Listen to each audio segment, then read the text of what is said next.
সবচেয়ে বেশি বিদ্যা সিনহা মিমের অ্যাকশনটা ওয়াজ রিয়েলি গুড। আর একটু ফিজিক্যাল অ্যাকশন দেখতে পারলে ভালো হতো, but it was pretty good. হ্যাঁ, মিম তো অলওয়েজ সেরা। ওকে তো ইউটিলাইজ করা হয় না, ওকে আরো বেশি করে মুভি দেওয়া উচিত। আমি ওর পরান দেখেছিলাম, খুবই সুন্দর ছিল ওর অভিনয়। কারণ আমাদের দেশে সব দিক দিয়ে যদি পারফেক্ট কোনো নায়িকা থেকে থাকে সেটা মিম।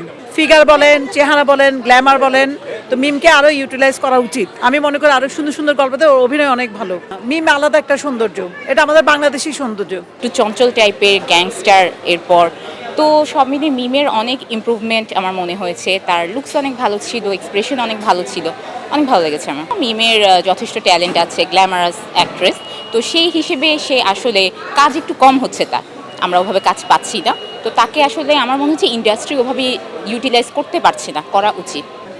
এই ঈদে যে কটা মুভি আসছে সেই হিসেবে এখন পর্যন্ত বলা যাচ্ছে, যেহেতু আমি এখন সব মুভি দেখিনি, দুটো দেখেছি আমি, তো সেই হিসেবে আমি বলবো যে হ্যাঁ, এখন পর্যন্ত তো মিমকেই বেটার লাগছে সবার থেকে। যেই দুইটা সিনেমা আমি দেখলাম তার মধ্যে মিমকে আমার বেটার লেগেছে। মিমের অ্যাক্টিং স্কিল, স্ক্রিন প্রেজেন্স অনেক ভালো, বাট ওর যেরকম স্কিল আছে কিন্তু ওভাবে ওকে কাজে লাগানো হয় না, ও ওভাবে বাংলাদেশে চান্স পায়নি। আমি মনে করি ওকে আরও চান্স দেওয়া দরকার, সেটা মনে হয়। কারণ ওর যে গ্যাংস্টারের ক্যারেক্টারটা ও প্লে করেছে সেটা আমার কাছে খুবই ভালো লেগেছে। ওর অ্যাকশন, বডি ল্যাঙ্গুয়েজ খুব ভালো ছিল। ঈদের যতগুলো মুভি দেখেছি তার মধ্যে মিমকে আমার একটু সেরা মনে হয়েছে। ওর অ্যাক্টিং ভালো, ওই যে বললাম ওকে তো ওভাবে চান্স দেওয়া হয় না। যদি ও আরও চান্স পেতো, আরও মুভি করতে পারতো, তাহলে ওরও অ্যাক্টিং আরও বেটার হতো।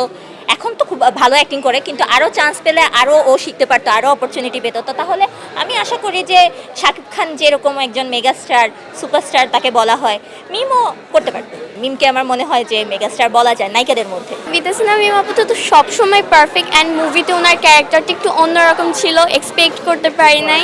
অ্যান্ড বিউটি কুইন বলা যায় আপুকে, সো এটা সবাই যার যার জায়গা থেকে বেস্ট। আশা করি ওনারা আরও এগিয়ে যাবে।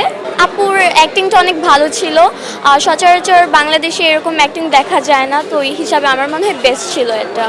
আমাদের উচিত আমাদের ডিরেক্টরদের, প্রডিউসারদের এগিয়ে আসা, অনেক সুন্দর সুন্দর ছবি করা এবং আমাদের নায়িকাগুলোকে, নায়কগুলোকে আরও প্রপার ইউটিলাইজ করা। ভালো ভালো গল্পে, ভিন্ন ভিন্ন গল্পে তাদেরকে নানানভাবে দর্শকদের কাছে হাজির করা। মিম আপুর তো ছবি অলওয়েজ ভালো, এটা আরো বেটার দেন আপনারা আসতে পারেন। আপুর এবার ছবি খুব বেস্ট হয়েছে, ভালো লেগেছে। সাকিব খান যদি ছেলেদের এতে লেভেলে সেরা, মিম আপু নায়িকাদের ভিতরে সেরা বলবো আমরা ফার্স্ট। মিম ওয়াজ নাইস, মিমও ফ্যান্টাস্টিক, মানে দুইজনেই খুবই নাইস। মিম আসলেই মিম। মিম রে ভালো লাগে, সারা বাংলাদেশের মানুষই পছন্দ করে। মিম সুন্দর, মিম অনেক সুন্দর। বিদ্যা সিনহা মিম অনেক সুন্দর, হাইট টাইট এভারেজে সে অনেক সুন্দর নায়িকা। সাবিলা নূর সুন্দর, সে হচ্ছে মিডিয়াম।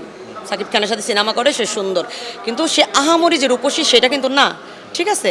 এভারেজে সে সুন্দর, এভারেজ সুন্দর, কিন্তু মিম তো সুন্দরী, সে হচ্ছে অনেক সুন্দরী, লম্বা টম্বা দেখতে সুন্দর। মিম তো সুন্দর, অন্যরকম সুন্দর।